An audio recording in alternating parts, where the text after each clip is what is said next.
Well, the sick and dangerous attacks against Tesla are not stopping. In fact, they appear to be getting worse. This is violence and vandalism at Tesla dealerships. How does that affect your employees, your customers? What does it mean to you? Like, how have you taken that in? Well, I think a great wrong is being done to the people of Tesla and to our customers. I mean, Tesla is a peaceful company that has made great cars, great products. That's all it's done. Hasn't harmed anyone. And yet people are committing violence.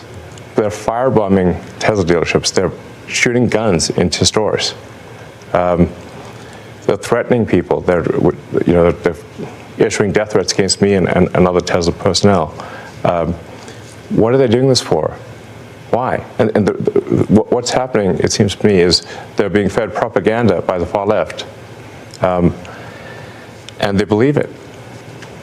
It's really unfortunate. But the real problem is not the people. It's not like that. When icons crumble, it's never just economic news. It's a blow to the symbols of an era. And today, Tesla is under threat. The very company recently hailed as the flagship of the technological revolution is now on the brink of systemic collapse. The fall, which nobody believed in, is becoming a reality. And this is not market turbulence. It's a deep, multi-layered crisis that affects everything from politics to geoeconomics. Weakness that nobody expected. That's exactly how you can describe the situation surrounding Tesla, one of the most recognizable, influential, and technologically advanced companies of the last 2 decades. What seemed unshakable just a few years ago is now cracking at the seams. We're not just seeing a drop in stocks, we are witnessing a full-scale collapse of trust. The question is no longer when Tesla will recover. The question is whether it will recover at all. What's happening with Elon Musk's brainchild? Why are sales collapsing worldwide? Why are stocks losing tens of % of their value? And most importantly, can this giant be saved when the trade war is escalating, political instability is intensifying, and global competition is entering a new phase? There are many answers, and none of them are optimistic. Today we will conduct a thorough investigation into the fall of Tesla. No illusions, no fanaticism, no blind faith in brands. Just facts, just cold analysis, just a sober look at one of the loudest crashes in the history of the new economy. Just imagine, Germany, a country that recently perceived Tesla electric vehicles as a symbol of the future, is now massively rejecting the American brand. This is not an exaggeration. These are official figures.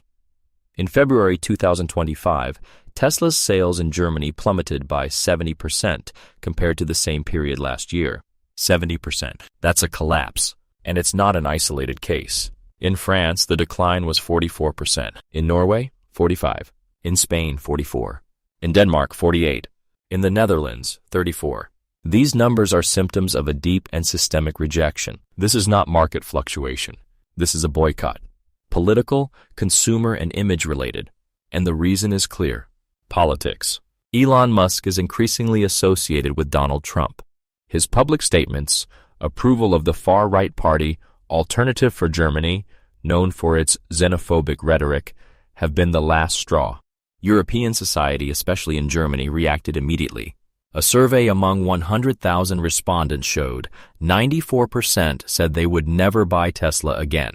This is not just a refusal, it's a demonstrative boycott, and it's costing the company billions of dollars every day.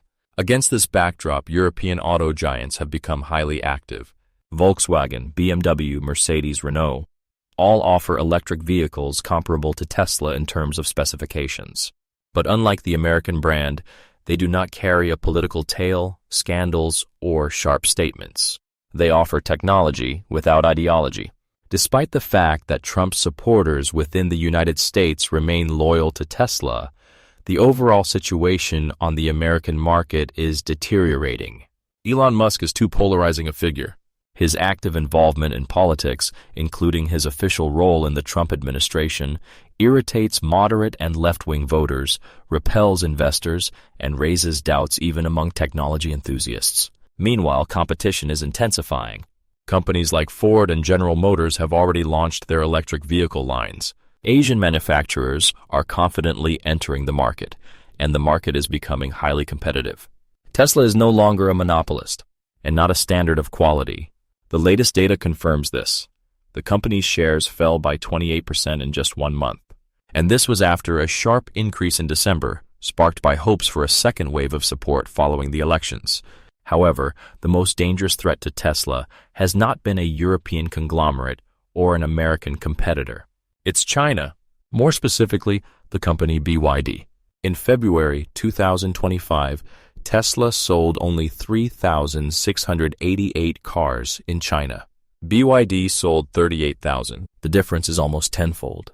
BYD shows a growth of 161% year over year. The success is simple: aggressive pricing policy, focus on hybrid models, and colossal production scales. Where Tesla bets on expensive models and branding, BYD captures the market with real cars for the middle class. And here are the numbers. BYD's revenue for 2024 was $107 billion. Tesla's was 98. The Chinese have not just caught up, they have overtaken. And this applies not only to the domestic market. BYD is confidently entering the markets of Latin America, Southeast Asia, and the United Kingdom. Against this backdrop of pressure, Donald Trump has deployed heavy artillery. From the 2nd of April 2025, a new tariff of 25% on all cars manufactured outside the USA will take effect. The official wording is, in the interests of national security and protection of the domestic automotive industry. In fact, it's an emergency attempt to save Tesla. Understand this: Elon Musk today is not just the head of Tesla. He is part of the Trump administration. His official position is the head of the Department of Government Efficiency. Therefore, it's not surprising that tariff protection primarily benefits Tesla. But even such measures may prove insufficient. Costs are rising. Supply chains are becoming more complicated. Global logistics networks are suffering. The risks of inflation are becoming increasingly tangible. And this could hit the entire American economy. In an attempt to reboot its expansion, Tesla takes an unexpected step, entering the Saudi Arabian market. Official sales in Riyadh begin on the 10th of April. This is not just a commercial maneuver. It is a geopolitical strategy. Saudi Arabia promises to invest $1.3 trillion in the American economy, and Tesla is a potential beneficiary of these investments. It is particularly symbolic that the launch of Tesla in Riyadh coincides with Donald Trump's official visit to the kingdom. Tesla is turning into a political tool, a channel of economic diplomacy, an element of a large geopolitical bargain between Washington and the Middle East. But even under these conditions, the threat remains the same. Europe has turned away. China is advancing. The political legacy of Musk is in question. Tesla is losing influence in the old world and desperately seeking a way out in the East. However, it must not be forgotten. Tesla is still a technology leader. This is a company with huge reserves, cutting-edge technologies, state support, and, most importantly, symbolic capital for the future. This company still has a chance for a reboot, but everything will depend on one thing. Does Elon Musk have not only the political connections, but also the strategic acumen to regain trust? Or will he ultimately drown in politics, forgetting that he started as an engineer, not a political technologist? Your opinion matters. Are you willing to forgive Elon Musk for the sake of future technologies? Or does Tesla no longer deserve your support? Write in the comments. We read everything. And most importantly, this is not the end of the story.